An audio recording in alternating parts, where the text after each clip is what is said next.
أعوذ بالله من الشيطان الرجيم بسم الله الرحمن الرحيم الحمد لله رب العالمين والصلاة والسلام على رسوله الأمين وعلى آله وصحبه ومن تبعهم بإحسان إلى يوم الدين أما بعد اللهم اشرح لي صدري ويسر لي أمري واحلل عقدة من لساني يفقهوا قولي ربي زدني علما. எல்லா புகழும் ஏக இறைவன் அல்லாஹ் ஒருவனுக்கே உரித்தாக்கி அவனுடைய சாந்தியும் சமாதானமும் நபிகள் நாயகம் ஸல்லல்லாஹு அலைஹி வஸல்லம் அவர்கள் மீதும் அன்னலாரின் குடும்பத்தார்கள் மீதும் அவர்களது வாழ்க்கை நெறியை பின்பற்றி வாழ்ந்து மறைந்த அவர்களது தோழர்கள் மீதும் அவர்களை தொடர்ந்து வந்த நல்லவர்கள் நம்மவர்கள் அனைவர் மீதும் உண்டாவதாக என்று பிரார்த்தித்து அல்லாஹ்வின் பெருமருளால் அல்லாஹ்வின் மார்க்க செய்திகளை தெரிந்து கொள்ள வேண்டும் என்கிற நல்ல நோக்கத்திலே இந்த வாராந்திர சொற்பொழிவு நிகழ்ச்சியிலே நாம் பங்கெடுத்து வருகிறோம். அந்த அடிப்படையில் இன்றைய தினம் அனஸ் ரலியல்லாஹு அன்ஹு அவர்களின் வாழ்வு தரும் படிப்பினை என்கிற தலைப்பின் கீழ் சில செய்திகளை நாம் பார்க்க இருக்கிறோம். அன்பார்ந்த சகோதரர்களே, அனஸ் ரலியல்லாஹு அவர்களை பொறுத்த மட்டிலே வயதில் சிறியவராக இருந்த போதிலும் பெரும் பாடங்களையும் படிப்பினைகளையும் தன்னகத்தே கொண்டிருக்கக்கூடிய மிகச்சிறந்த ஒரு சஹாபி. நபி ஸல்லல்லாஹு அலைஹி வஸல்லம் அவர்களின் தோழர்களிலேயே ஹாதிமு ரசூல் என்கிற சிறப்பு பெயருக்கு சொந்தக்காரர். ஹாதிமு ரசூல் என்றால் ரசூல் ஸல்லல்லாஹு அலைஹி வஸல்லம் அவர்களின் பணியாளர். நபிகள் நாயகம் ஸல்லல்லாஹு அலைஹி வஸல்லம் அவர்களின் ஊழியர். அல்லாஹ்வின் தூதர் ஸல்லல்லாஹு அலைஹி வஸல்லம் அவர்களுக்கு ஏராளமான சஹாபாக்கள் அல்லாஹ்வின் தூதர் ஸல்லல்லாஹு அலைஹி வஸல்லம் அவர்களின் தேவை கருதி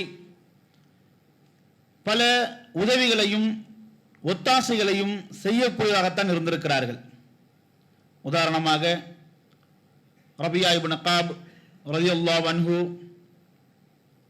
அப்துல்லா பின் அப்பாஸ் ரலியல்லாஹு அன்ஹு, முஆத் இப்னு ஜபல் ரலியல்லாஹு அன்ஹு, அபூ ஹுரைரா ரலியல்லாஹு அன்ஹு ஆக இப்படியாக நபிகள் நாயகம் ஸல்லல்லாஹு அலைஹி வஸல்லம் அவர்களின் தேவை கருதி அவர்களுக்கு உதவியாகவும் ஒத்தாசையாகவும் இருந்திருக்கிற சஹாபாக்களை பெரும் ஒரு பட்டியலிடக்கூடிய அளவிற்கு நீண்ட நெடிய சஹாபாக்கள் அல்லாஹ்வின் தூதர் ஸல்லல்லாஹு அலைஹி வஸல்லம் அவர்களுக்கு பணிவிடை செய்யக்கூடியதாக இருந்திருக்கிறார்கள். ஆனால் அவர்களுக்கு மத்தியிலே யாருக்குமே சூட்டப்படாத, யாருக்குமே சொல்லப்படாத ஒரு உயரிய சிறப்பு பெயர் ஹாதிமு ரசூல் என்கிற இந்த பெயர் அனஸ் ரலியல்லாஹு அவர்களுக்கு மாத்திரமே வரலாற்றிலே சொல்லப்பட்டிருக்கிறது. அதற்கு காரணம் என்னவென்றால், மற்ற தோழர்களை பொறுத்த மட்டிலே நபிகள் நாயகம் ஸல்லல்லாஹு அலைஹி வஸல்லம் அவர்களுக்கு எப்போது தேவைகள் ஏற்படுமோ அந்த தேவைகள் நேரம் மாத்திரம் அல்லாஹ்வின் தூதர் ஸல்லல்லாஹு அலைஹி வஸல்லம் அவர்களுக்கு உதவிகளை ஒத்தாசைகளை செய்வதாக இருந்திருக்கிறார்கள். ஆனால் அனஸ் ரலியல்லாஹு அவர்கள் மாத்திரம்தான் நபிகள் நாயகம் ஸல்லல்லாஹு அலைஹி வஸல்லம் அவர்களுக்கு ஊழியம் செய்வதை, ஒத்தாசை செய்வதை, உதவி செய்வதை தங்களுடைய பணியாக, வேலையாகவே கொண்டிருந்திருக்கிறார்கள். அவருடைய வேலையே என்னதான்? ரசூல் ஸல்லல்லாஹு அலைஹி வஸல்லம் அவர்களுக்கு எப்போதெல்லாம் உதவிகள் தேவைப்படுமோ, எப்போதெல்லாம் பணிகள் தேவைப்படுமோ அப்போதெல்லாம் முன்னின்று அந்த உதவிகளையும் பணிகளையும் செய்வது தான். இதை அனஸ் ரலியல்லாஹு அவர்களே என்ன செய்யறாங்க அப்படின்னா சுய விளக்கமாக சொல்லி காண்பிக்கிறார்கள். அல்லாஹ்வின் தூதர் ஸல்லல்லாஹு அலைஹி வஸல்லம் அவர்கள் மதீனாவிற்கு வந்த வேளையிலே என்னுடைய தாயார், அதாவது உம்மு சுலைம் ரலியல்லாஹு அன்ஹா, அவங்க என்ன செய்தாங்க அப்படின்னா அவங்களுடைய மகனாரான அனஸ் அவர்களை அழைத்துக் கொண்டு நேராக நபிகள் நாயகம் ஸல்லல்லாஹு அலைஹி வஸல்லம் இடத்தில் சென்றார்கள். சென்று, அல்லாஹ்வின் தூதர்களே, இந்த மதீனா நகரிலே அன்சாரிகளில் இருந்து எந்த ஒரு ஆணும் எந்த ஒரு பெண்ணும் விதிவிலக்கில்லை என்றும் சொல்லுகின்ற அளவிற்கு அனைவர்களும் அவரவர்களுக்கு இயன்ற அவரவர்களுக்கு முடிந்த ஏதோ ஒன்றை உங்களுக்கு செய்து விட்டார்கள். ஏனென்றால் நபிகள் நாயகம் ஸல்லல்லாஹு அலைஹி அவர்கள் மதீனாவை வந்து அடைந்த சமயத்திலே அவருடைய குடும்பத்தை அமர்த்துவதற்கான போதுமான விஷயங்கள் அவரிடத்தில் இல்லாமல் இருந்தது. ஒரு குடும்பத்தை அமர்த்துவதற்கு என்னென்ன விஷயங்கள் தேவைப்படுமோ அப்படியாக எதுவுமே நபிகள் நாயகம் ஸல்லல்லாஹு அலைஹி அவரிடத்தில் இல்லாமல் இருந்தது. அப்பொழுது மதீனாவில் இருக்கக்கூடிய அன்சாரி தோழர்கள் தான் தங்களால் இயன்றதை முடிந்ததை நபிகள் நாயகம் ஸல்லல்லாஹு அலைஹி அவரிடத்தில் வந்து கொடுத்து நபிகள் நாயகம் ஸல்லல்லாஹு அலைஹி தேவைகளை பூர்த்தி செய்தார்கள். அப்போ அந்த வரிசையிலே அனஸுடைய தாயார் உம்மு சுலைம் ரலியல்லாஹு அன்ஹா அவங்க என்ன செய்றாங்க அப்படின்னா ரசூலுல்லாஹி இடத்துல வராங்க. வந்து அல்லாஹ்வின் தூதர்களே, அன்சாரிகளில் எந்த ஆணும் எந்த பெண்ணும் விதிவிலக்கில்லை என்கின்ற அளவிற்கு ஒவ்வொருவருமே அவர்களால் இயன்றதை முடிந்ததை கொண்டு வந்து உங்களுக்கு ஏதோ ஒன்றை செய்தார்கள். ஆனால் இந்த அன்சாரிகளிலேயே உங்களுக்கு எதுவுமே செய்யாத ஒரு நபர் இருப்பார் என்றால் அது நான் தான் உங்களுக்கு எதையுமே பண்ணல, செய்யலை, எதையுமே நான் கொடுக்கல. ஆனால் நான் உங்களுக்கு எதையாவது செய்யணும், எதையாவது கொடுக்கணும்னு ஆசைப்படுறேன். ஆனால் உங்களுக்கு கொடுப்பதற்கு என்னிடத்துல இல்லை, எதுவுமே இல்லை. ஆனால் என்னிடத்தில் என்னுடைய மகன் இருக்கிறான். இதோ என்னுடைய மகன் உனைஸ் இருக்கிறான். இவ்வளோ நேரம் அனசலான்ட்டு தானே சொல்லிட்டு இருந்தீங்க, என்ன திடீர்னு உனைஸ்ன்னு சொல்றீங்க அப்படின்னா இது அரேபியர்களுடைய வழக்கம். தங்களுடைய பிள்ளைகள் சிறு பிராயத்தில் இருக்கக்கூடிய சமயத்திலே அவளுடைய பெயரை சுருக்கி சொல்வது அவளுடைய வழக்கம். உமர் என்றால் உமைர் என்று அழைப்பது நாம் சொல்லுவோமா இல்லையா? குட்டி அனசு, குட்டி உமரு என்று சொல்லுவோமா இல்லையா? தமிழிலே ஆங்கிலத்திலே இதற்கு கூடுதலாக உபரியாக ஒரு வார்த்தை தேவை. Small child, small Anas, small Umar அல்லது சின்ன உமர், குட்டி உமர், குட்டி அனஸ் என்று சொல்வதற்கு. ஆனால் அரபு மொழி என்பது ரொம்ப சிறப்பான ஒரு மொழி என்கிற காரணத்தினால் பெரும்பான்மையான விஷயங்களை ஒரு சில வார்த்தைகளை என்ன செஞ்சோம் அப்படின்னா துணை வார்த்தைகளின் உதவி இல்லாமல் செய்து முடித்துவிடும். துணை வார்த்தைகளுடைய உதவி இல்லாமல் செய்து முடித்துவிடும். அதனால தான் அல்லாஹ் சுப்ஹானஹு வ தஆலா தன்னுடைய இறுதி வேதத்திற்கு இந்த அரபி மொழியை தேர்வு செய்திருக்கிறார் என்றால் அதனுடைய பல சிறப்புகள் ஒரு சிறப்பு என்ன? துணை வார்த்தைகள் இல்லாமலேயே தன்னுடைய தேவையை அந்தந்த வார்த்தை என்ன செஞ்சிடும், சில நேரங்களில் செய்து முடித்துவிடும். இப்போ உமர் என்பதை குட்டி உமர், சின்ன உமர் என்று சொல்வதற்கு உமைர் என்ற அந்த வார்த்தையை மாற்றினால் போதும். அதுபோன்றுதான் உதாரணமா அபூ ஹுரைரா என்று நாம் அழைக்கிறோம். அபூ ஹுரைரானா பல பேர் என்ன சொல்லுவாங்க அப்படின்னா பூனையின் தந்தை என்று சொல்லுவாங்க. ஆக்சுவலி அபூ ஹுரைரா அப்படின்னா குட்டி பூனையின் தந்தைன்னு அர்த்தம். ஹிர்ரா என்றால் தான் பூனை, ஹிர்ரா என்றால் தான் பூனை, ஹுரைர் என்றால் சின்ன பூனை. அப்போ அது மாதிரி உமர், சின்ன உமர் என்றால் உமைர், சின்ன அனஸ் என்றால் உனைஸ். அப்போ உம்மு சுலைம் ரலியல்லாஹு சொல்லி காண்பிக்கிறாங்க, இதோ என்னுடைய மகன் உனைஸ், அதாவது சின்ன அனஸ் இருக்கிறான், இவன் உங்களோடு என்ன செய்வான், இருந்து உங்களுக்கு வேண்டிய தேவையை, ஒத்தாசைகளை, உதவிகளை செய்து கொள்வான் என்று உம்மு சுலைம் ரலியல்லாஹு சொல்றாங்க. ஏன்னா நபிகள் நாயகம் ஸல்லல்லாஹு அலைஹி வஸல்லம் அவர்களை பொறுத்த மட்டிலே அவர்களுக்கு பெண் மக்கள் என்று என்ன செஞ்சாங்க அப்படின்னா இருந்தாங்க. ஃபாத்திமா ரலியல்லாஹு அன்ஹா இருந்தாங்க, உம்மு குல்சூம் ரலியல்லாஹு அன்ஹா இருந்தாங்க, ருக்கையா ரலியல்லாஹு அன்ஹா இருந்தாங்க. ஆக இப்படியாக அவர்களுக்கு பெண் மக்கள் என்பவர்கள் செஞ்சாங்க இருந்தாங்க. ஆனால் ஆண் மக்களை பொறுத்த மட்டிலே பிறந்து சிறு பிராயத்தில் செஞ்சுட்டாங்க, இறந்து போயிட்டாங்க. அவர் குழந்தையா இருக்கக்கூடிய சமயத்தில் இறந்து போயிட்டாங்க. அப்போ நபிகள் நாயகம் ஸல்லல்லாஹு அலைஹி வஸல்லம் அவர்களுக்கு என்று வீட்டில் என்ன இல்லை, ஒரு ஆண் பிள்ளை இல்லை. ஆனால் ஒரு வீட்டிலே ஒரு ஆண் பிள்ளை இருப்பது என்பது அவர்களுக்கு பெரும் உதவியாக, பெரும் துணையாக இருக்கும். வீட்டில் ஆம்பளை பிள்ளை வச்சிருக்காங்க அப்படின்னா அவங்களுக்கு வெளியே ஒரு வேலை இருக்கு, வெளியே ஒரு தேவை இருக்கு அப்படின்னா டக்கு என்ன செய்வாங்க, ஆம்பளை பிள்ளை அனுப்பி வைப்பாங்க. அதனால பொம்பளை பிள்ளைங்க வேலை பார்க்கறது இல்லை அப்படின்ட்டு இல்லை. பொம்பளை பிள்ளைங்க வீட்டுக்குள்ள இருக்கக்கூடிய வேலையை பார்த்துப்பாங்க. வீட்டுக்கு வெளி வேலை அப்படின்ற பட்சத்தில் பெரும்பான்மையாக என்ன செய்ய மாட்டோம் அப்படின்னா பொம்பளை பிள்ளைகளை அனுப்ப மாட்டோம். ஆம்பளை பிள்ளை என்றால் சுட்டிப்பாக ஓடுவான், சுறுசுறுப்பாக அதை முடித்து விடுவான். ஆனால் நபிகள் நாயகம் ஸல்லல்லாஹு அலைஹி அவர்களுக்கு அப்படியே வீட்டு வேலைகளை வெளியே சென்று பார்த்து வரக்கூடிய ரீதியிலே ஆண் பிள்ளைகள் என்று யாரும் கிடையாது. அப்ப நபிகள் நாயகம் ஸல்லல்லாஹு அலைஹி அவர்களுக்கு ஏதாவது வீட்டுக்கு, அவருடைய குடும்பத்தார்களுக்கு வெளி தேவைகள் என்று ஏதாவது இருக்கும் என்றால் அது ஒவ்வொரு விஷயத்திற்கும் நபிகள் நாயகம் ஸல்லல்லாஹு அலைஹி அவர்கள் தான் சென்று வரக்கூடிய ஒரு சூழல் இருக்கிறது. அப்ப இதை அவதானித்துக் கொண்ட உம்மு சுலைம் ரலியல்லாஹு அன்ஹா, அல்லாஹ்வின் தூதரே, இதோ என்னுடைய மகன் உனைஸ், அதாவது அனஸ் இருக்கிறான், அவனை நீங்கள் உங்களோடு வைத்துக் கொள்ளுங்கள். உங்களுக்கு எப்போதெல்லாம் உதவிகள், வேலைகள் தேவைப்படுமோ அப்போதெல்லாம் அவன் என்ன செய்வான், உங்களுக்கு இருந்து செய்து கொடுப்பான் என்று உம்மு சுலைம் சொல்லி இதை என்ன செய்யறாங்க அப்படின்னா பிடிவாதமா சொல்றாங்க. இதை நீங்க மறுக்க கூடாது, நான் உங்களுக்கு ஏதாவது ஒன்று செஞ்சு ஆகணும் ஆசைப்படுறேன், ஆனால் என்னை செய்வதற்கு ஒன்றுமே இல்லை, ஆனால் என்னுடைய மகன் என்ன செஞ்சுக்கிறீங்க, நீங்கள் உங்களோட வைத்துக் கொள்ளுங்கள் என்று உம்மு சுலைம் ரலியல்லாஹு அன்ஹா வலுக்கட்டாயமாக தன்னுடைய மகன் அனஸ் அவர்களை நபிகள் நாயகம் ஸல்லல்லாஹு அலைஹி வஸல்லம் அவர்களோடு சேர்த்து விடுகிறார்கள். அனஸ் சொல்லி காண்பிக்கிறாங்க, நபிகள் நாயகம் ஸல்லல்லாஹு அலைஹி வஸல்லம் அவர்கள் மதீனாவுக்கு வந்த நேரத்திலே எனக்கு வயது 10 இருக்கும். 10 வயதில் என்னுடைய தாயார் என்ன செஞ்சாங்க அப்படின்னா, என்னை கொண்டு போய் நபிகள் நாயகம் ஸல்லல்லாஹு அலைஹி வஸல்லம் ஒப்படைத்தார்கள். அன்றிலிருந்து நபிகள் நாயகம் ஸல்லல்லாஹு அலைஹி வஸல்லம் மரணிக்கிற அந்த நாள் வரை நபிகள் நாயகம் ஸல்லல்லாஹு அலைஹி வஸல்லம் அவர்களை விட்டு நீங்காமல் அல்லாஹ்வின் தூதர் ஸல்லல்லாஹு அலைஹி வஸல்லம் அவரோடவே இருந்து என்ன செஞ்சுக்கிட்டேன், அவங்களுடைய வேலைகளை நான் பார்த்து கொண்டேன். கிட்டத்தட்ட நபிகள் நாயகம் ஸல்லல்லாஹு அலைஹி வஸல்லம் அவர்களோடு அனஸ் ரலியல்லாஹுடைய அந்த தொடர்பு என்பது, உறவு என்பது ஒரு நீண்ட நெடிய 10 வருட காலங்கள் கொண்டது. மதீனாவுக்கு நபிகள் நாயகம் ஸல்லல்லாஹு அலைஹி வந்த அந்த நாளிலிருந்து நபிகள் நாயகம் ஸல்லல்லாஹு அலைஹி வஸல்லம் மரணிக்கிற அந்த நாள் வரை நபிகள் நாயகம் ஸல்லல்லாஹு அலைஹி வஸல்லம் கூடவே என்ன செஞ்சேன், நான் இருந்தேன் என்று அனஸ் சொல்லி காண்பிக்கிறாங்க. மேலும் சொல்றாங்க, இந்த இடைப்பட்ட இந்த 10 வருட காலங்களில் நபிகள் நாயகம் ஸல்லல்லாஹு அலைஹி வஸல்லம் தேவைக்காக, வேலைகளுக்காக என்ன செஞ்சிருக்காங்க அப்படின்னா, பல வேலைகளுக்கு என்னை அனுப்பியிருக்கிறாங்க. அனஸ் இந்த வேலையை செய்யி, இந்த இடத்துக்கு போயிட்டு அப்படின்ட்டு பல கட்டங்களில் பல நேரங்களில் என்னை வேலை வாங்கியிருக்கிறார்கள், என்னை வேலைக்காக அனுப்பி வைத்திருக்கிறார்கள். ஆனால் இடைப்பட்ட இந்த 10 வருடங்களில் ஒரு முறை கூட நபிகள் நாயகம் ஸல்லல்லாஹு அலைஹி அவர்கள் என்னிடத்தில் கடினமாக நடந்ததே கிடையாது, முகத்தை கடுகடுப்பாக வைத்ததே கிடையாது. நான் ஒரு வேலையை செய்யவில்லை என்றால், அனஸே ஏன் இந்த வேலை செய்யவில்லை என்று அதட்டியதும் கிடையாது. அவர்கள் சொல்லி ஒரு வேலையை நான் செய்யாத போது, அனஸே இந்த வேலை ஏன் நீ செய்யவில்லை என்று நபிகள் நாயகம் ஸல்லல்லாஹு அலைஹி வஸல்லம் கடுகடுத்ததும் கிடையாது என்று அனஸ் சொல்லி காண்பிக்கிறான். இதுதான் நபிகள் நாயகம் ஸல்லல்லாஹு அலைஹி வஸல்லம் உடைய நற்குணம். அல்லாஹ்வின் தூதர் ஸல்லல்லாஹு அலைஹி வஸல்லம் அந்த நற்குணத்தை ஒரே வார்த்தையில் அனஸ் என்ன பண்ணிட்டாங்க, ரத்தின சுருக்கமாக நமக்கு முன்னாடி வடித்து கொடுத்து விட்டார்கள்.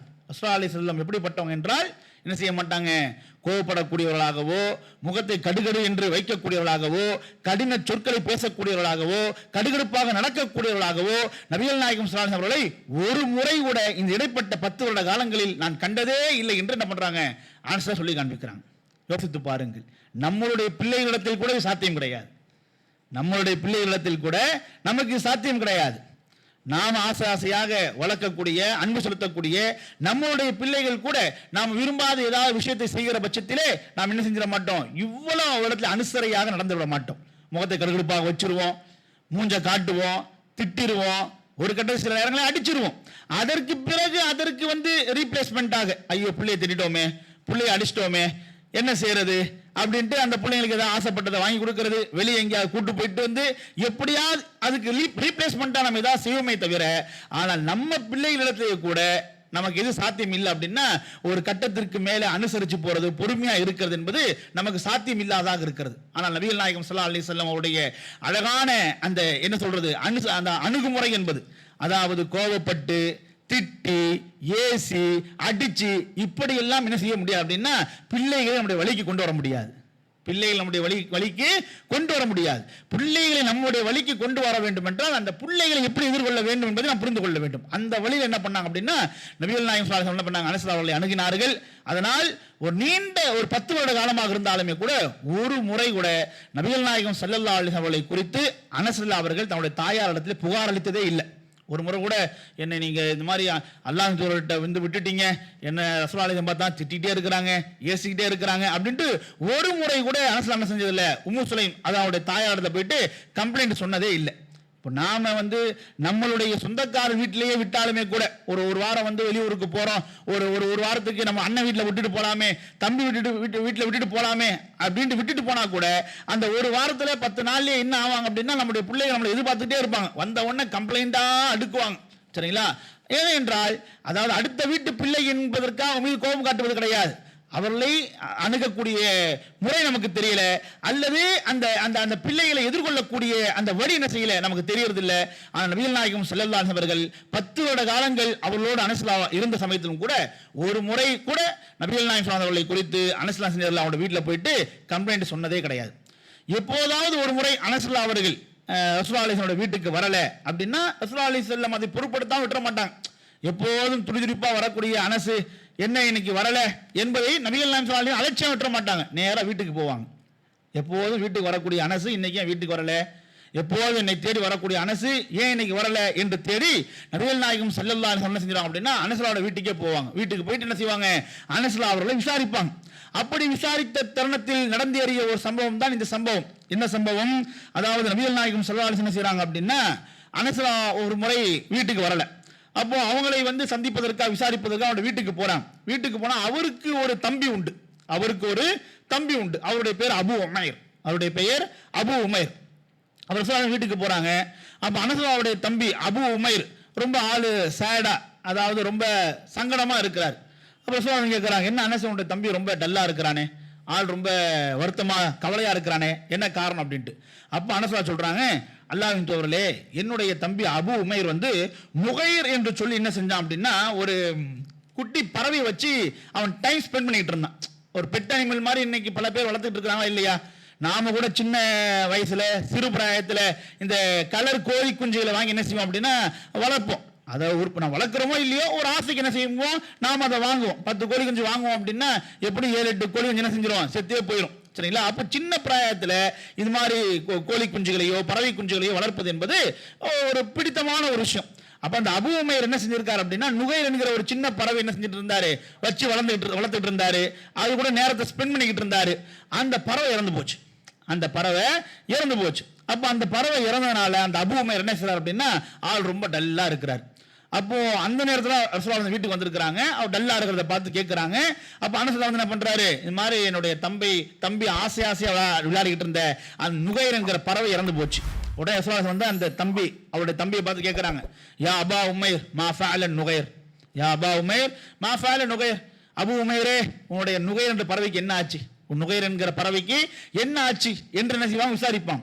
இந்த சம்பவத்தை எல்லாம் வரலாற்று ஆசிரியர்கள் ஒரு பெரிய என்ன செய்வாங்க அப்படின்னா ஒரு முன்மாதிரியா எடுத்துக்கொள்வாங்க. எப்படி ஒரு மிகப்பெரிய ஒரு சமூக தலைவர், மிகப்பெரிய பொறுப்புகள் மிக்க ஒரு தலைவர், ஒரு சின்ன பிள்ளையின் வந்து ஒரு முகவாடி இருக்கிற பொழுது அதுக்குண்டான காரணத்தை கேட்டு அந்த பிள்ளைக்கு வந்து ஆறுதல் சொல்லக்கூடிய ரீதியில் நடந்துகிட்டாரு அப்படின்ட்டு மெய் சிலிர்த்து போய் சம்பவத்தை பார்ப்பாங்க. இதெல்லாம் சாத்தியமா?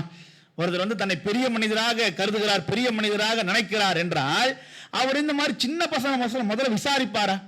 அவங்களுக்கு வந்து ஏதாவது இந்த மாதிரி சங்கடம் அப்படின்னா அதற்காக மெனக்கிடுவாரா? இதெல்லாம் யோசிச்சு பாருங்க. வேற வேலை இல்லையா என்று என்ன செய்வார் அப்படின்னா கடந்து போய்கிட்டே இருப்பார். இவனை வச்சே வளர்க்கறதுக்கு இங்க முடியல, இவனோட சேர்ந்து பறவைகள் வேறவா என்று என்ன செய்வார், கடுகெடுத்துக் கொள்ளக்கூடிய ஒரு சூழல் தான் இருக்கிறது. ஆனால் வரலாற்று ஆசிரியர்கள் இங்கெல்லாம் நபிகள் நாயகம் வரலாற்றை படிக்கிற சமயத்தில் எழுதுகிற சமயம் நிதானிக்கிறார்கள். இது எப்படி சாத்தியம்? எப்படி ரசூலுல்லாஹி அலைஹி வஸல்லம் அந்த சின்ன பையன் விஷயத்தில் கூட இப்படி வந்து நமக்கு ஒரு ரோல் மாடலை, ஒரு முன்மாதிரி நமக்கு விட்டு சென்றிருக்கிறார்கள் என்று வரலாற்று ஆசிரியர் என்ன செய்யறாங்க அப்படின்னா இந்த சம்பவத்தை எல்லாம் முன்மாதிரியாக வைக்கிறார்கள். சரிங்களா? ஆக இப்படியாக நான் எதற்கு இந்த சம்பவத்தை நான் மேற்கோள் காட்டுகிறேன் என்றால், அனஸ்லா அவர்கள் வரவில்லை என்றால் நபிகள் நாயகம் என்ன செய்வாங்க அப்படின்னா அவரை தேடி ஒரு வீட்டுக்கே போயிடுவாங்க. அப்ப இதே மாதிரிதான் இன்னொரு முறை அனஸ்லா அவர்கள் வராத சமயத்திலே அவர்களை தேடி வந்து என்ன செய்யறாங்க அப்படின்னா நபிகள் நாயகம் வீட்டுக்கு போறாங்க. அப்ப அந்த சமயத்தில் தான் அவருடைய தாயார் உம்மு சுலைம் ரலியல்லாஹு அன்ஹா என்ன செய்யறாங்க அப்படின்னா நபிகள் நாயகம் ஸல்லல்லாஹு அலைஹி வஸல்லம் அவரிடத்துல வந்து தங்களுடைய ஒரு கோரிக்கையை முன்வைக்கிறாங்க. இது வரைக்கும் அந்த அம்மா வந்து ரசூலுல்லாஹி அலைஹி வஸல்லம் அவரிடத்துல தன்னுடைய மகனுக்காக எதையுமே பேசியது கிடையாது. தன்னுடைய மகனுக்காக நபிகள் நாயகம் ஸல்லல்லாஹு அலைஹி வஸல்லம் எதையுமே கேட்டதும் கிடையாது.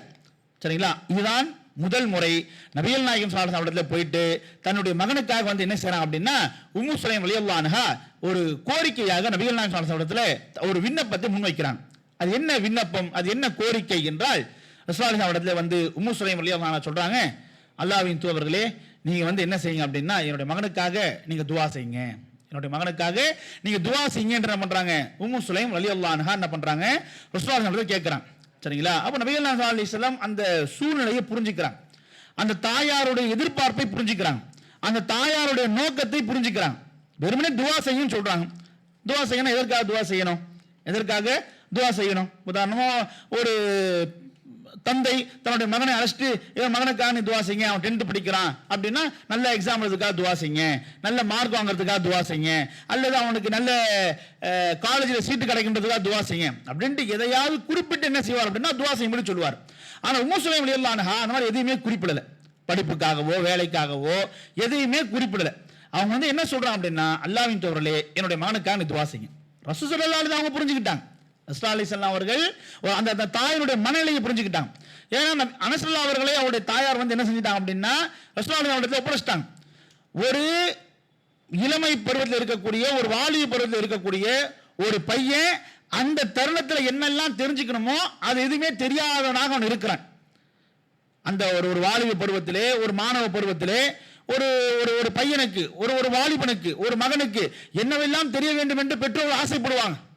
இப்ப இந்த வாலிப பருவம் என்பது, மாணவ பருவம் என்பது சாதாரண ஒரு பருவமா? என்னெல்லாமோ இன்னைக்கு மெனக்கிடுறாங்க. என்னெல்லாமோ இன்னைக்கு ரிசல்ட், 10th ரிசல்ட் வந்திருக்கு அப்படின்னா பிள்ளைகளை காட்டிலும் பெற்றோருக்கு தான் பெரிய எதிர்பார்ப்பு.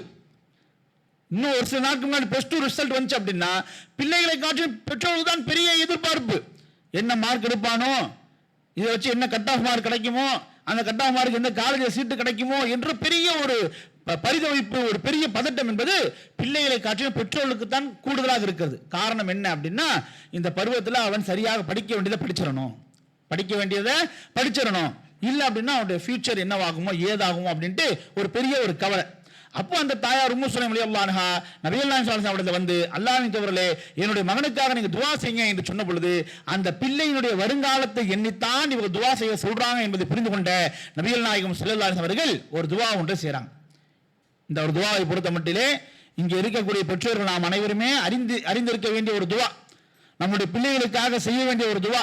இன்னைக்கு பிள்ளைகளுடைய வருங்காலத்திற்காக, ஃபியூச்சருக்காக பயங்கரமாக மெனக்கிடுகிறார்கள். எந்த காலேஜில் சீட்டு கிடைக்கும் அப்படின்ட்டு பெரிய டிமாண்ட் இருக்கக்கூடிய ஒரு காலேஜாக இருக்கிறது. ஒரு வருஷத்துக்கே பல லட்சங்கள் ஃபீஸ் கட்டக்கூடிய ஒரு காலேஜாக இருந்தாலுமே கூட தன்னுடைய மகனுக்கு அந்த காலேஜில் சீட்டு கிடைச்சிச்சு அப்படின்னா அவனுடைய ஃபியூச்சர் நல்லா இருக்கும் என்கிற அந்த பட்சத்திலே தன்னுடைய நிலையை கூட அவன் பொருட்படுத்துறது கிடையாது. நம்மளால எப்படி வருஷத்துக்கு 4 லட்சத்தை கட்ட முடியும், 5 லட்சத்தை கட்ட முடியும்? அவன் பொருட்படுத்த கிடையாது. பார்த்துக்கலாம், நிலத்தை ஏதாவது வித்துடலாம், நகை ஏதாவது வித்துக்கலாம், யார்கிட்டயாவது வாங்கிக்கலாம். இந்த காலேஜ் சீட்டு கிடைக்கிறது பெரிய விஷயம், மிஸ் ஆயிடுச்சுன்னா அவ்வளவுதான் என்று என்ன செய்யறாங்க அப்படின்னா தங்களோட நிலைமையை கூட பொருட்படுத்தாம பிள்ளைகளுக்காக என்ன செய்யறாங்க அப்படின்னா அவ்வளவு மெனக்கிடுறாங்க. அப்போ தன்னுடைய மகனுடைய வருங்காலம் என்னவாக இருக்கும்? இவனோட வயதில் இருக்கக்கூடிய பல பேர் என்ன செய்யறாங்க, தொழிலை கத்துக்கிறாங்க, வியாபாரத்தை கத்துக்கிறாங்க, கடை வீதிக்கு போறாங்க, வருங்காலத்துக்கு தேவையான எல்லாத்தையுமே தெரிஞ்சுக்கிட்டு இருக்கிறாங்க. ஆனா அவனுக்கு நாம அப்படியான எந்த வழியும் நமக்கு என்ன பண்ணல, ஏற்படுத்தி கொடுக்கல. ஒரு வியாபாரத்துக்கு போறதாகவோ, ஒரு தொழிலுக்கு போறதாகவோ, அல்லது உலகம் சார்ந்த படிப்புகளை, கல்விகளை கற்றுக்கொள்ளக்கூடிய நிலைமையிலையோ நம்முடைய மகனை என்ன செய்யல, நாம எதையுமே அவனுக்கு நம்ம என்ன செய்யல, வழிகாட்டல. ரசூலுல்லாஹி அவரது ஒப்படைச்சதோடு சரி. அப்போ ரசூலுல்லாஹி அலைஹி வஸல்லம் தன் உம்மு சுலைம் ரலியல்லாஹு அன்ஹா அவங்களுடைய பிள்ளையினுடைய வருங்காலத்தை நினைச்சு தான் கவலைப்படுறாங்க என்பதை புரிந்து கொண்ட நபிகள் நாயகம் ஸல்லல்லாஹு அலைஹி வஸல்லம் அவர்கள் அனஸ் ரலியல்லாஹு ஒரு துஆ செய்றாங்க. நாம் ஒவ்வொருவருமே தெரிய வேண்டிய ஒரு துஆ, நம்ம பிள்ளைகளுக்கு செய்ய வேண்டிய ஒரு துஆ. நம்முடைய பிள்ளைகளுக்கு என்னெல்லாமோ மெனக்கிடுறோம், அதெல்லாம் மெனக்கிடணும். அதெல்லாம் மெனக்கிடுவதை காட்டிலும் தலையாக நம்முடைய பிள்ளைகளுக்கு இந்த துஆவை நாம் என்ன செய்யணும் அப்படின்னா செய்யக்குள்ளாக இருக்கணும். அப்போ ரசூலுல்லாஹி அலைஹி வஸல்லம் அனஸ் என்ன செய்யறாங்க, ஒரு துஆ ஒன்று செய்யறாங்க. 4 வார்த்தைகளை உள்ளடக்கிய ஒரு துஆ தான். அது என்ன துஆ அப்படின்னா, அல்லாஹும்ம அக்ஸிர் மாலஹு வ வலதஹு, அல்லாஹும்ம அக்ஸிர் மாலஹு வ வலதஹு. அதோட அர்த்தம் என்ன அப்படின்னா, யா அல்லாஹ் இந்த அனஸனுடைய செல்வத்தையும் சந்ததியையும் அதிகப்படுத்துவாயாக, இந்த அனஸனுடைய செல்வத்தையும் சந்ததியையும் நீ அதிகப்படுத்துவாயாக என்று பண்றாங்க. ரசூலுல்லாஹி துஆ செய்றாங்க. இந்த துஆவினுடைய பலனை, இந்த துஆவினுடைய பிரதிபலிப்பை அனஸ்லா அவர்கள் எந்த அளவுக்கு உணர்ந்ததாக அவங்க சொல்லி காண்பிக்கிறாங்க அப்படின்னா, அனஸ்லா அவங்க சொல்லி காண்பிக்கிறாங்க, பிற்காலத்தில் மதினாவிலேயே பெரும் செல்வந்தர்களில் ஒரு செல்வந்தனாக நான் ஆகி போனேன், மதினாவில் பெரும் செல்வந்தர்களில் ஒரு செல்வந்தனாக நான் ஆகி போனேன் என்று அனஸ்லா சொல்லி காண்பிக்கிறாங்க. நல்லா யோசிச்சு பார்க்கணும், எப்படிப்பட்ட அனஸ்லா அவர்கள், எப்படிப்பட்ட குடும்ப பின்னணியில் இருந்து வந்த அனஸ்லா அவர்கள். ரசூலுல்லாஹி அவர்களுக்கு எதுவுமே கொடுப்பதற்கு ஒன்றுமே இல்லை, அதனால என்னுடைய மகனே நான் உங்களுக்கு கொடுக்கிறேன் என்று என்ன பண்ணாங்க, அவங்களுடைய தாயார் அனஸ்லா அவங்களுக்கு கொடுத்துட்டு போனாங்க. கொடுப்பதற்கு வேற ஏதாவது இருந்துச்சு அப்படின்னா அனஸ்லா கொடுத்திருக்க மாட்டாங்க. கொடுப்பதற்கு வேற ஏதாவது இருந்துச்சுன்னா, அப்போ எதுவுமே இல்லாத குடும்பத்திலிருந்து வந்தவர், அவங்களுக்கு குடும்பத்துக்கு என்றோ அவங்களுக்கு சொத்து என்றோ பரம்பரை சொத்து என்றோ எதுவுமே கிடையாது. அப்படிப்பட்ட அந்த அனஸ்லா அவர்கள் என்ன ஆனாங்க, மதினாவுடைய பெரும் பணக்காரர்கள் ஒரு பணக்காரராக ஆகி போனாங்க. எப்படி ஆனாங்க, அவங்களுக்கு வானத்திலிருந்து அப்படியே எதுவும் மண்ணு செல்வா மாதிரி கொட்டிருச்சா அப்படின்னா அவங்க சொல்லி காண்பிக்கிறாங்க. என்ன சொல்றாங்க அப்படின்னா, மதினாவிலே என்னுடைய தோட்டத்திலே மாத்திரம்தான் 2 முறை நான் என்ன செய்வேன், விளைச்சலை காண்பேன். மதினாவில் என்னுடைய தோட்டத்தில் மாத்திரம்தான் நான் 2 முறை விளைச்சலை காண்பேன் என்று சொல்லி காண்பிக்கிறான். எல்லாருடைய தோட்டமும் 1 முறை தான் விளைச்சலை வெளிப்படுத்தும் என்றால் என்னுடைய தோட்டம் மாத்திரம் 2 முறை நான் விளைச்சலை காண்பேன். நம்ம எல்லாருக்குமே தெரியும், ஒவ்வொரு சீசன்லையும் ஒவ்வொரு காயோ கனியோ கணிக்குது என்றால் ஒரு சீசன்ல என்ன செய்யும், காய்ச்சி கொடுத்துரும். அந்த ஒரு சீசன்ல அது காய்ப்பதற்காகத்தான் என்ன செய்வாங்க அப்படின்னா பல மாத காலமாக என்ன செய்வாங்க, அதை பராமரிச்சுட்டு வருவாங்க. இப்போ மாம்பழ சீசன் என்று ஒரு சீசன்ல அந்த மாமரங்கள் எல்லாம் காய்கறி கனிகளை விளைச்சலா கொடுக்குது அப்படின்னா அந்த ஒரு சீசனுக்காக கிட்டத்தட்ட பல மாதங்கள் ஒரு வருடமாக என்ன செய்வாங்க, அந்த தோட்டத்தை பராமரிச்சு வருவாங்க. அப்போ வருஷத்துல ஒரு முறை ஒரு சீசன்ல தான் என்ன செய்யும் அப்படின்னா தோட்டத்தோட விளைச்சலை கொடுக்கும். ஆனா அனஸ்ல சொல்லி காண்பிக்கிறாங்க, என்னுடைய தோட்டத்திலே மாத்திரம் நான் 2 முறை என்ன செய்வேன், விளைச்சலை காண்பேன். ஆக இப்படியாக 2 முறை எனக்கு என்னுடைய தோட்டத்தில் நான் விளைச்சலை கண்டதின் விளைவால் மதீனாவின் பெரும் பணக்காரர்களில் நான் ஒரு பணக்காரனாக ஆகி போனேன் என்று அனஸ்லாம் சொல்லி காண்பிக்கிறான். அப்ப அன்பு சகோதரர்களே, இங்க இருக்கக்கூடிய மாணவர்களே, இங்க இருக்கக்கூடிய வாலிபர்களை கொண்டிருக்கக்கூடிய பெற்றோர்களே நன்றாக கவனிக்க வேண்டும். அதாவது என்னுடைய பிள்ளையோட ஃபியூச்சர் நல்லா இருக்கணும் அப்படின்னா என் பிள்ளை நல்ல காலேஜில் படிக்க வச்சாதான் அவன் ஃபியூச்சர் நல்லா இருக்கும். என் பிள்ளையோட ஃபியூச்சர் நல்லா இருக்கணும் அப்படின்னா நல்ல ஜாபுக்கு போனாதான் அவனுடைய ஃபியூச்சர் நல்லா இருக்கும் அப்படின்னு சொல்லி நம்முடைய பிள்ளைகளை என்ன செய்யறோம் அப்படின்னா படி வேலைக்கு போ, இந்த கம்பெனிக்கு வேலைக்கு போட்டு வரட்டும், தப்பு கிடையாது. ஏன்னா நல்லா படிக்கக்கூடிய மாணவர்களுக்கு, நல்ல துறையை தேர்ந்தெடுத்து படிக்கக்கூடிய மாணவர்களுக்கு இங்கே போட்டிகளாக இருக்கிறது. சரிங்களா, டபுள் டிகிரி வச்சிருக்கக்கூடியவர்கள், பெரும் படிப்புகளை படித்தவர்களே இன்னைக்கு எப்படி இருக்காங்க அப்படின்னா டெலிவரி பாயாக வேலை செய்து கொள்ளக்கூடியவர்களாக இருக்கிறார்கள். டெலிவரி பாயாக வேலை செய்வதற்கு பெரிய ஒரு வேலை தேவையில்லை. ஆனால் வேலை பற்றாக்குறையின் காரணத்தினால் பெரும் படிப்பு படித்தவங்க, டிகிரி படித்தவங்க டெலிவரி பாயாக என்ன செஞ்சுட்டு இருக்கிறாங்க, வேலை செய்யக்கூடிய ஒரு சூழலாக இருக்கிறது. இப்படிப்பட்ட இந்த நேரத்தில் வெறும் டிகிரி மாத்திரம் போதாது, வெறும் காலேஜ் படிப்பு மாத்திரம் போதாது, அடிஷனல் ட்ரைனிங் வேணும், அடிஷனல் ஸ்கில்ஸ் வேணும். அப்படி எல்லாம் நம்மளுடைய பிள்ளைகளை உருவாக்குவது தவறு கிடையாது, மாணவர்கள் அப்படி உருவாகுவது தவறு கிடையாது. ஆனா அதை மாத்திரமே நம்புவது, இந்த படிப்பு தான் நமக்கு நல்ல ஒரு வாழ்க்கையை கொடுக்கும், நல்ல ஒரு வேலைத்தான் நமக்கு நல்ல ஒரு வாழ்க்கையை கொடுக்கும் என்று சொல்லி வெறுமனே முழுக்க படிப்பையும் வேலையும் மாத்திரமே நம்பி வாழ்ந்து கொண்டிருக்கிறார்களே, அவள் ஒவ்வொருவரும் என்ன செய்யணும், உணரணும். அனஸ்லா எங்க போய் படிச்சாரு, தொழிலை போய் எங்க கத்துக்கிட்டாரு, என்ன வியாபாரத்தை கத்துக்கிட்டாரு, ஒண்ணுமே இல்லையே. இளமையில் கல் என்று சொல்வதை போல இந்த இளமையில படிச்சாதான், இந்த வாலிப பருவத்தில் படிச்சாதான், இந்த மாணவ பருவத்தில் படிச்சாதான் என்று சொல்லுகிறோமே, அப்படி அனஸ்லாம் அந்த இளமையில் என்னத்தை படிச்சார், என்னத்தை கற்றார், எந்த பாடசாலைக்கு போனார், மார்க்க ரீதியாக படிச்சார். மாஷா அல்லாஹ். அதனால் தான் மிக பெரும் அறிஞர் பெருமக்கள் ஒருவராக அவர் உருவானார். உலக ரீதியாக, தொழில் ரீதியாக, சம்பாதிக்கும் ரீதியாக என்ன தெரிந்து கொண்டார், எதுவுமே இல்லை, ஜீரோ. ஆனால் உலகத்திலே பெரும் பணக்காரராக செஞ்சார், அவர் மாறி போனார். காரணம் நபிகள் நாயகம் ஸல்லல்லாஹு அலைஹி பிரார்த்தனை. நபிகள் நாயகம் ஸல்லல்லாஹு அலைஹி பிரார்த்தனை, அவருக்கு ரசூலுல்லாஹ் துஆ செஞ்சாங்க, அதனால அவருக்கு கிடைச்சது. நம்ம பிள்ளைங்களுக்கு என்ன, இப்ப ரசூலுல்லாஹ் அவர்கிட்ட போயிட்டு வேலைக்கு விட்டு ரசூலுல்லாஹ் துஆவை வாங்கக்கூடிய சூழல் நம்மகிட்ட இருக்குது அப்படின்னா, அல்லாஹ்வின் அதாவது பெரியவர்களே, சகோதரர்களே, நபிகள் நாயகம் ஸல்லல்லாஹு அலைஹி அவர்களுக்கு பணிவிடை செய்யக்கூடிய ஒரு வாய்ப்பு அனஸ்லாக்கு கிடைச்சிச்சு. அதனால் நபிகள் நாயகமுடைய துஆவை அவர்கள் பெற்றாங்க. அதனால் உலகத்திலே பெரும் செல்வந்தராக மாறி போனாங்க. அப்படின்னா அந்த ரசூல் ஸல்லல்லாஹு அலைஹி வஸல்லம் செஞ்ச அந்த பணிவிடையை இன்று நபிகள் நாயகம் ஸல்லல்லாஹு அலைஹி வஸல்லம் அவருடைய அந்த சேவைக்கு வேலை செய்யக்கூடிய, அவருடைய அந்த பொறுப்புகளுக்கு, அவர்கள் விட்டு சென்ற அந்த பணிகளுக்கு வேலை செய்யக்கூடிய அந்த பணிகள் இன்றும் இருக்கத்தான் செய்கிறது. இன்னும் அதுக்குண்டான வேலையெல்லாம் இருக்கத்தான் செய்கிறது. ரசூலுல்லாஹ் எந்த ஒரு பணியை செஞ்சாங்களோ, எந்த மார்க்கத்தினுடைய பணியை செஞ்சாங்களோ, ஆனா இன்னைக்கு அந்த பணிகளுக்கு எல்லாம் நம்முடைய பிள்ளைங்க அவங்களாவே ஆர்வப்பட்டு போனா கூட பெற்றோர்கள் கடுகெடுத்துக் கொள்கிறார்கள். என்ன ஒரே பள்ளிவாசலே கடந்துகிட்டு இருக்கிற, என்ன ஒரே பள்ளிவாசலே இருந்துகிட்டு இருக்கிற அப்படின்னு கடுகெடுத்துக் கொண்டு இருக்கிறார்கள். அதெல்லாம் அவங்க பார்த்துப்பாங்க. இல்லம்மா அந்த மாதிரி பள்ளிவாசல்ல பயான் இருந்துச்சு, ஸோ பயானுக்கு உண்டான வேலைகள்லாம் இருந்துச்சு, ஸோ அந்த வேலையெல்லாம் நான் பார்த்துட்டு இருந்தேன், அந்த வேலை நீ ஏன் பார்க்குற, அந்த வேலையெல்லாம் நீ ஏன் பார்க்குற, அதெல்லாம் அங்கே இருக்கும் பார்த்துப்பாங்க அப்படின்ட்டு என்ன செய்யறாங்க அப்படின்னா கடுகெடுத்துக் கொள்ளக்கூடிய ஒரு சூழல் இருக்கிறது. நன்றாக விளங்கிக் கொள்ள வேண்டும். நாம் செய்யக்கூடிய இந்த மார்க்கத்திற்கான ஒரு ஹிதமத், அல்லாஹ்வுடைய மார்க்கத்திற்கான ஒரு ஹிதமத், அது எந்த ஹிதமத், எந்த பணி அல்லாஹ்வுடைய ஏற்றுக்கொள்ளப்பட்டு அல்லாஹ்வுடைய அருளை நமக்கு பெற்றுத்தரும் என்று சொல்ல முடியாது. நமக்கு மிகப்பெரிய ஒரு வாய்ப்பு அது மூலமாக வரும் என்று சொல்ல முடியாது.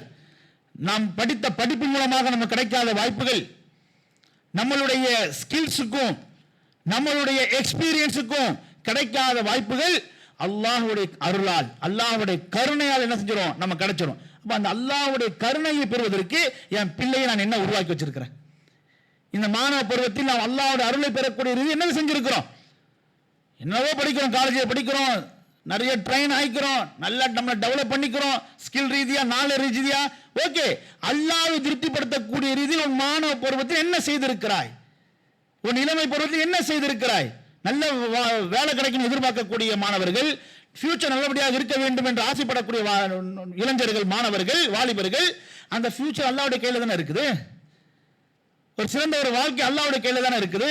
அப்ப அல்லாஹ்விடத்தில் பெறுவதற்கு, அல்லாஹ்வை திருப்திப்படுத்த நாம் என்ன செய்திருக்கிறோம், மாணவர் என்ன செய்திருக்கிறார், என்ன செய்யணும் யோசிக்கணும். பெற்றோர்கள் அப்படி தங்களுடைய பிள்ளைகளை பழக்கப்படுத்தணும். நீ படிக்கிற படிப்பு, இந்த ஸ்கில்ஸ், இந்த நாலேஜ், இந்த ட்ரைனிங், இதெல்லாம் ஜஸ்ட் a ரீசன், ஒரு காரணம், அவ்வளவுதான். இதற்கு பின்னால் இருப்பது அல்லாஹ் உனக்கு உதவி செய்தால்தான், அல்லாஹ் கருணை புரிந்தால்தான், அல்லாஹ் கிருபை செய்தால்தான் அந்த அல்லாஹ்வுடைய கருணையை பெற, அந்த அல்லாஹ்வுடைய கிருபை பெற, அந்த அல்லாஹ்வுடைய அருளை பெற நாம் என்ன செய்கிறோம் என்று என்ன செய்யணும், நாம் ஒவ்வொருவரும் யோசிக்க வேண்டும். அப்ப அந்த அனஸ் ரலியல்லாஹு அவர்களுக்கு நபிகள் நாயகம் ஸல்லல்லாஹு அலைஹி வஸல்லம் அப்படின்னா துஆ செஞ்சாங்க. அதாவது பொருளாதாரத்துக்கு துஆ செஞ்சாங்க. பொருளாதாரத்தை அல்லாஹ் சுப்ஹானஹு செழிப்பாக கொடுத்தான். வெறுமனே பொருளாதாரத்துக்கு மாத்திரம் என்ன பண்ணல, ரசூலுல்லாஹ் துஆ செய்யல. ரெண்டாவது வேற எதுக்கும் துஆ செஞ்சாங்க அப்படின்னா, வேற எதுக்கும் துஆ செஞ்சாங்க, சந்ததிக்காகவும் துஆ செஞ்சாங்க. சந்ததிக்காகவும் துஆ செஞ்சாங்க. சரியா? அதாவது ஒருத்தர் இடத்துல பொருளாதாரம் கொட்டி கிடக்குது, அவருக்கு பிள்ளை பாக்கியம் இல்லை என்றால் அந்த பொருளாதாரம் அவருக்கு இனிக்குமா, அவர் சந்தோஷத்தை கொடுக்குமா?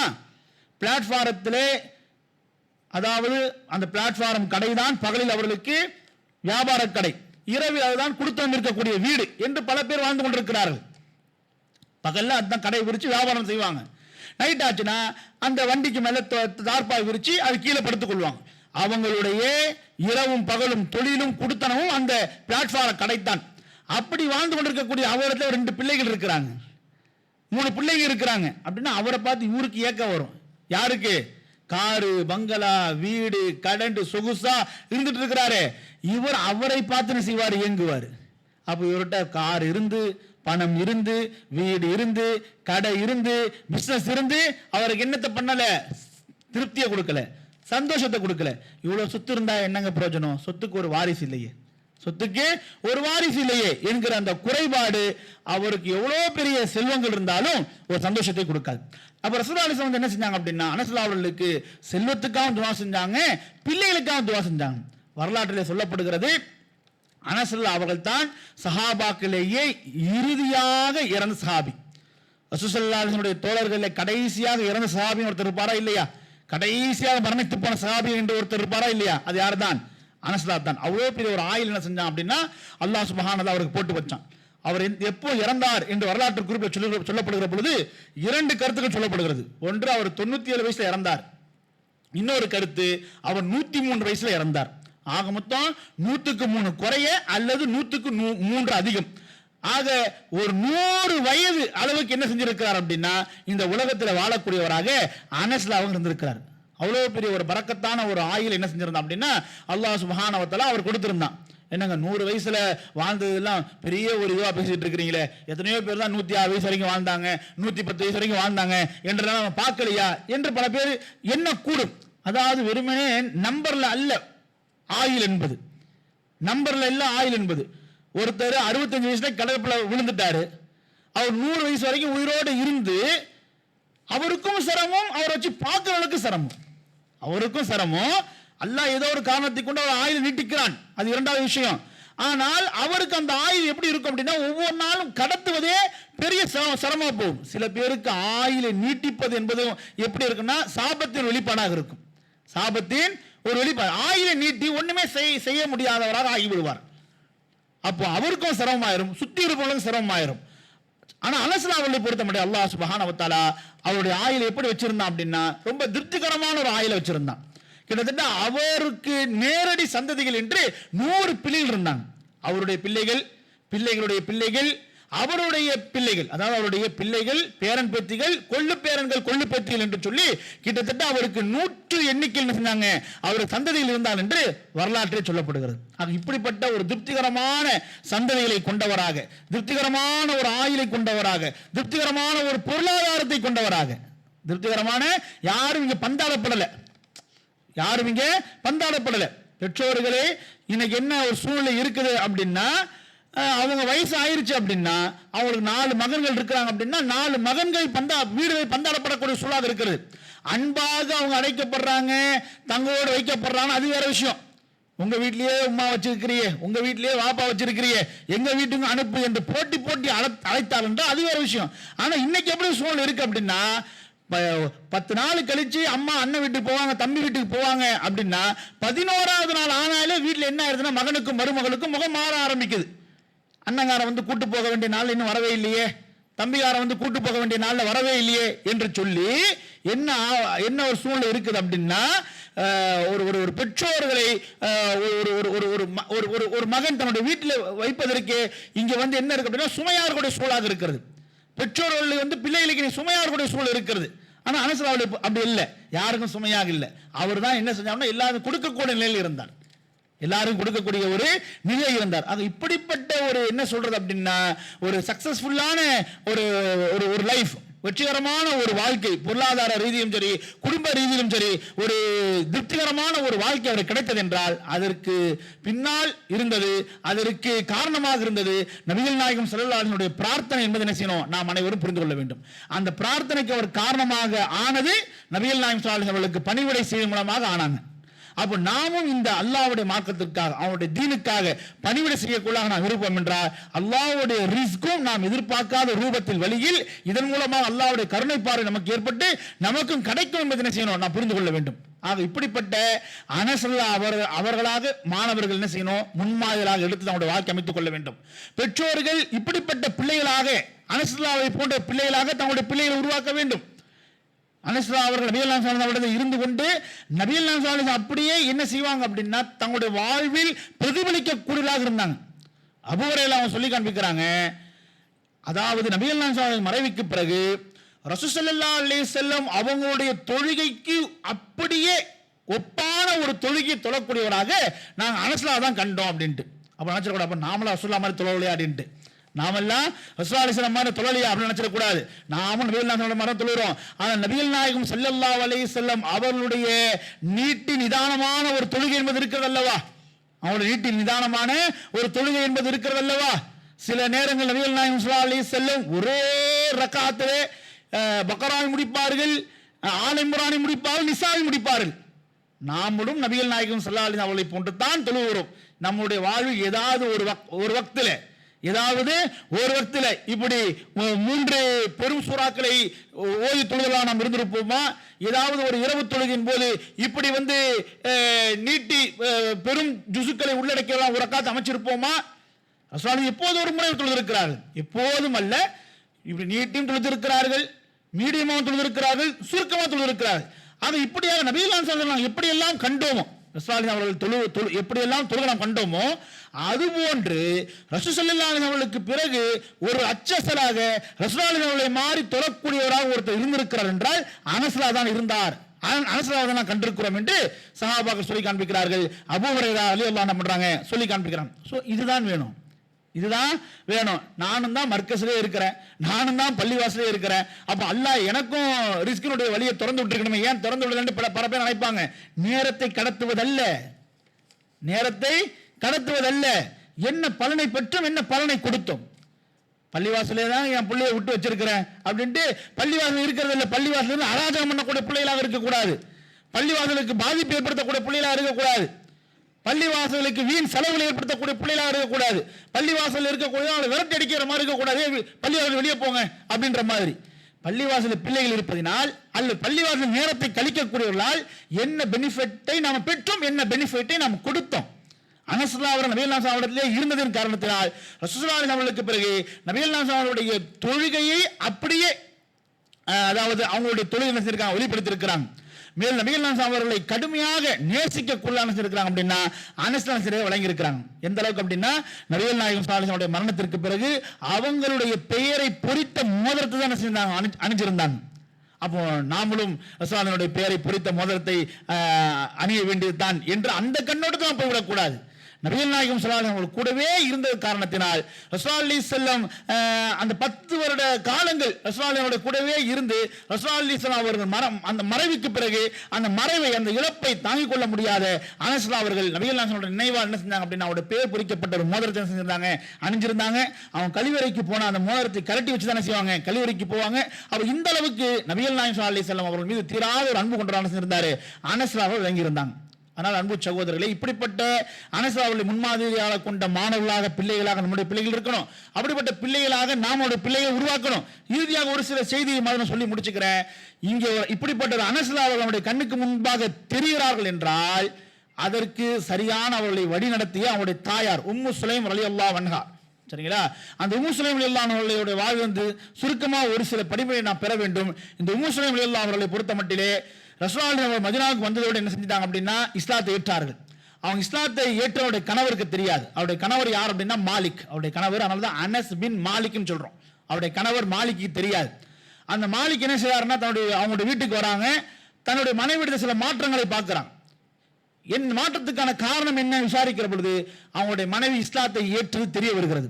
உடனே அனஸ் அவர் மாலிக் சொல்லுகிறார், என்ன உம்மு சுலைமே, நீ மதம் மாறி விட்டாயா, நீ மதம் மாறி விட்டாயா என்று கேட்ட பொழுது உம்மு சுலைம் சொன்னாங்க, நான் மதம்லாம் மாறவில்லை, இப்போதான் சரியான நம்பிக்கைக்கு வந்திருக்கிறேன், இப்போதான் நான் சரியான நம்பிக்கைக்கு வந்திருக்கேன் என்று சொல்றாங்க. அப்போ மாலிக் சொல்லுகிறார், நீ இந்த இஸ்லாத்தில் இருப்பதாக இருந்தால், இந்த மதத்தில் இருப்பதாக இருந்தால் நான் உன்னோடு சேர்ந்து வாழ முடியாது, நீ முதல்ல இந்த மதத்திலிருந்து வெளியே வா, இந்த மதத்தில் இருந்து வெளியே வான்னு என்ன பண்றாரு மாலிக் சொல்றாரு. உம்மு சுலைம் சொல்றாங்க, நான் வெளியே நீங்கள் என்னோடு வாழ்வது இருக்கட்டும் அல்லது நான் உங்களோடு வாழ்வதாக இருக்கட்டும், நீங்கள் தொடர்ந்து நாம் 2 பேர் சேர்ந்து வாழ்வதாக இருந்தாலே நீங்க முதல்ல இஸ்லாத்தை ஏத்துக்கணும். நீங்க என்ன செய்யணும், முதல்ல இஸ்லாத்தை ஏத்துக்கணும் பண்றாங்க. உம்மு சுலைம் சொல்றாங்க. அப்ப மாலி சொல்றாரு, நானே உன்னை இஸ்லாத்தை விட்டு வெளியே வான்னு சொல்றேன், என்ன நீ இஸ்லாத்துக்கு அழைக்கிறாயா, என்ன நீ இஸ்லாத்துக்கு கூப்பிடுறியா என்று மாலி கேட்கிறார். அப்ப உம்மு சுலைம் சொல்றாங்க, நீ இஸ்லாத்தை ஏற்காவிட்டால் நாம் என்ன செய்ய முடியாது, சேர்ந்து வாழ முடியாது, நாம் என்ன பண்ண முடியாது, சேர்ந்து வாழ முடியாது நம்ம உம்மு சுலைம் சொல்றாங்க. அப்ப மாலிக் சொல்கிறார், நீ அப்போ இஸ்லாத்தை விட்டு வெளியே ஏறாவிட்டால் நான் என்ன செய்ய மாட்டேன், உன்னோடு சேர்ந்து வாழ மாட்டேன் என்று தன்னுடைய மனைவி விட்டு பிரிந்து விடுகிறார். தன் மனைவி விட்டு பிரிந்து விடுகிறார். உம்மு சுலைம் அவங்க இஸ்லாத்தை ஏற்றதற்காகவே என்ன செஞ்சிட்டாங்க, அவருடைய கணவர் பிரிஞ்சிடுறாங்க. 2 பேரும் என்ன செய்யறாங்க, பிரிஞ்சே வாழ்றாங்க. பிரிஞ்சு வாழக்கூடிய இடைப்பட்ட இந்த காலத்தில் தான் மாலிக்கை அவருடைய முன்னாள் எதிரி என்ன செஞ்சிடறாரு, கொன்று விடுகிறார். இந்த நேரத்தில் தான் வரலாற்றில் சிறப்பு மிக்க சஹாபி யாரு, அபு தல்ஹா ரலியல்லாஹு அன்ஹு. அவங்க என்ன செய்றாங்க அப்படின்னா உம்மு சுலைம் அவங்ககிட்ட வராங்க. இவங்க 2 பேரும் ஒரே கோத்திரம், பனு நஜ்ஜார் என்கிற கோத்திரத்தை சார்ந்தவர்கள். இவங்க கிட்ட வராங்க. அப்போ அவர் முஸ்லீம் கிடையாது, முஷ்ரிக். அவர் கேட்கிறார், உம்மு சுலைம் அவர்களே, உங்களுடைய கணவர் என்ன செஞ்சிட்டார், இறந்துட்டார்.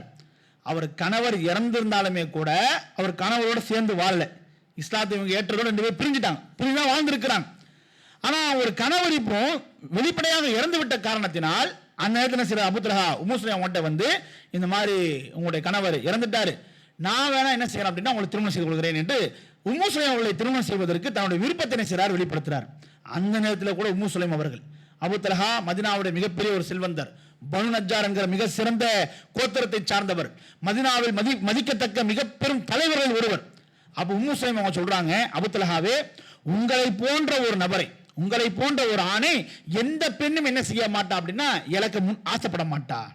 உங்களை போன்ற ஒரு ஆணை எந்த ஒரு பெண்ணும் இலக்க ஆசைப்பட மாட்டா. ஏன்னா வசதிக்கு வசதியும் இருக்குது, சிறந்த ஒரு கோத்திரத்தையும் சார்ந்தவர்களாக இருக்கிறீங்க, மதீனால மதிப்புத்தக்க ஒரு பெரிய தலைவராகவும் இருக்கிறீங்க. இத்தனை தகுதி மிக்க ஒரு ஆணை எந்த ஒரு பெண்ணாவது இழப்பாளா, எந்த ஒரு பெண்ணாவது வேண்டாம் என்று சொல்லுவாரா? ஆனால் நீங்கள் என்னை திருமணம் செய்வதாக இருந்தால், திருமணம் செய்ய வேண்டும் என்றால் நமக்கு தடையாக இருப்பது என்னதான், இந்த மதம்தான், இந்த மதம்தான். நீங்கள் இந்த ஷிர்கில இருக்கக்கூடிய காலம் எல்லாம் நான் என்ன செய்ய முடியாது, உங்களை திருமணம் செய்ய முடியாது, உங்களை நான் திருமணம் செய்ய முடியாது என்று என்ன பண்ற முஸ்லிம் சொல்றாங்க. மேலும் சொல்றாங்க, நீங்க இஸ்லாத்துக்கு வருவீர்கள் என்றால், நீங்கள் இஸ்லாத்துக்கு வருவீர்கள் என்றால் நீங்கள் இஸ்லாத்தை ஏற்பதை என்ன செய்யறேன், என்னுடைய மகரான ஆக்கிக் கொள்கிறேன், என்னுடைய மகராக நான் ஆக்கிக் கொள்கிறேன் என்று முஸ்லிம் சொல்றாங்க. அப்போ அது அபூ தல்ஹா அவர்கள் என்ன செய்யறாங்க அப்படின்னா யோசித்தவாறு நிற்கிறாங்க. அப்போ முஸ்லிம் சொல்றாங்க, நீங்க என்ன திருமணம் பண்றீங்க பண்ணல, அது 2வது விஷயம். நான் ஒரே ஒரு செய்தி மாத்திரம் சொல்றேன், அதை யோசிச்சு கொள்ளுங்க. என்ன அப்படின்னா, நீங்க சில அடிமைகளை காடுகளுக்கு அனுப்பி மரங்களை வெட்டி கொண்டு வர செய்து அந்த மரக்கட்டைகளை செதுக்கி அதை சிலைகளாக ஆக்கி அதை கடவுள் என்று என்ன செய்றீங்க, வணங்கி கொண்டிருக்கிறீர்கள்.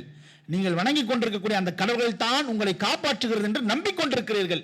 ஆனால் நீங்கள் நம்பி வணங்கி கொண்டிருக்கிற அந்த கடவுள்களுக்கே ஒரு தீப்பொறி ஏற்பட்டால் சாம்பலாக ஆகிவிடும், ஒரு தீப்பொறி ஏற்பட்டால் சாம்பலாக ஆகிவிடும். அவைகளால் என்ன செய்ய முடியாது, தற்காத்துக் கொள்ள முடியாது. அவைகளுக்கே ஒரு பாதிப்பு ஏற்படுகிற பொழுது அவைகளால் தற்காத்துக் கொள்ள முடியாத பொழுது உங்களை அவைகள் எப்படி காக்கிறது என்று நீங்கள் நம்புகிறீர்கள்? போட்டாங்க ஒரு கேள்வி. உங்களை அவைகள் எப்படி காக்கிறது என்று நீங்க நம்புறீங்க என்று என்ன பண்ணாங்க, ஒரு கேள்வியை போட்டாங்க. அபூ தல்ஹா வீட்டுக்கு வந்துட்டார். நைட்டு ஃபுல்லா இந்த கேள்வி மண்டையில் ஓடிக்கிட்டே இருக்கு. சரியான ஒரு கேள்வி கேட்டாங்களே அப்படின்ட்டு. அடுத்த நாள் இஸ்லாத்தை பற்றி தெரியணும் ஆசைப்படுறாரு. சஹாபாக்களை அணுகிறார். அதான் சஹாபாக்கள் அவருடைய நட்பு வட்டாரத்தில் இருக்கக்கூடிய நண்பர்களை அணுகுகிறார். இஸ்லாத்தை பற்றி விசாரிக்கிறார், இஸ்லாத்தை பற்றி கேட்கிறார். அல்லாஹ் சுப்ஹானஹு வ தஆலா நெஞ்சத்தை விரிவடை செய்கிறான், இஸ்லாத்தின் பக்கம் விசாலமாக்குறான். அவர் என்ன செய்றார், நபிகள் நாயகம் அவரை சந்தித்து இஸ்லாத்தை ஏற்றுக்கொள்கிறார்.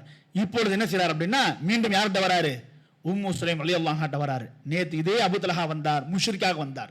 இன்று அதே அபூ தல்ஹா வருகிறார். எப்படி வருகிறார், முஸ்லீமாக வருகிறார். வந்து உம்மு சுலைம் ரலியல்லாஹு அன்ஹா அவர்களை திரும்ப முடிக்கிறார். சஹாபாக்கள் சொல்லி காண்பிக்கிறாங்க, நாங்கள் பார்த்ததிலேயே உம்மு சுலைமுடைய மகர் தான் சிறந்த மகர். உம்மு சுலைம் அவருடைய மகர் தான் சிறந்த மகர் என்று என்ன பண்றாங்க, சஹாபாக்கள் சொல்லி காண்பிக்கிறாங்க. ஏனென்றால் உம்மு சுலைம் அவர்கள் அவருடைய மகராக அபூ தல்ஹாவிட்ட கேட்டது அவருடைய இஸ்லாத்தை தான். அந்த அடிப்படையில் என்ன பண்ணாங்க, இஸ்லாத்தையே ஏற்று அந்த இஸ்லாத்தை ஏற்றதை என்ன பண்ணாங்க, அவருடைய மகராக ஆக்கி கொண்டாங்க என்று வரலாற்றை நம்மளால் பார்க்க முடிகிறது. இப்படிப்பட்ட வீர பெண்மணி, இப்படிப்பட்ட வீர பெண்மணியால் தான் இப்படிப்பட்ட அனஸ் போன்றவர்களை உருவாக்க முடியும். அப்படிப்பட்ட சிறந்த ஈமான் மிக்க இரையச்சம் மிக்க பெற்றோர்களாக நாம் இருப்போம் என்றால், இப்படி இது போன்ற அனஸ்லாவலை போன்ற மாணவர்களை நம்மளால என்ன செய்ய முடியும், இன்ஷா அல்லாஹ் உருவாக்க முடியும். அப்படிப்பட்ட அல்லாஹ்வை அஞ்சி அல்லாஹ்வுக்கு அடிபணிகிற, அல்லாஹ்வுக்கு மாத்திரமே பயப்படக்கூடிய ஒரு குடும்பமாக வல்லல்லாஹ் சுப்ஹானஹு வ தஆலா நம் குடும்பங்களையும் ஆக்கி அருள்புரிய வேண்டும் என்று பிரார்த்தித்து எனது உரையை நான் நிறைவு செய்கிறேன். அகூலு கௌலி ஹாதா வ அஸ்தக்ஃபிருல்லி வ லக்கும் இன்னஹு தவ்வாபுர் ரஹீம். வாஹிரு தஅவானா அல்ஹம்துலில்லாஹி ரப்பில் ஆலமீன். சுப்ஹானக்கல்லாஹு வ பிஹம்திக அஷ்ஹது அன் லா இலாஹா இல்லா அன்த அஸ்தக்ஃபிருக வ அத்தூபு இலைக்.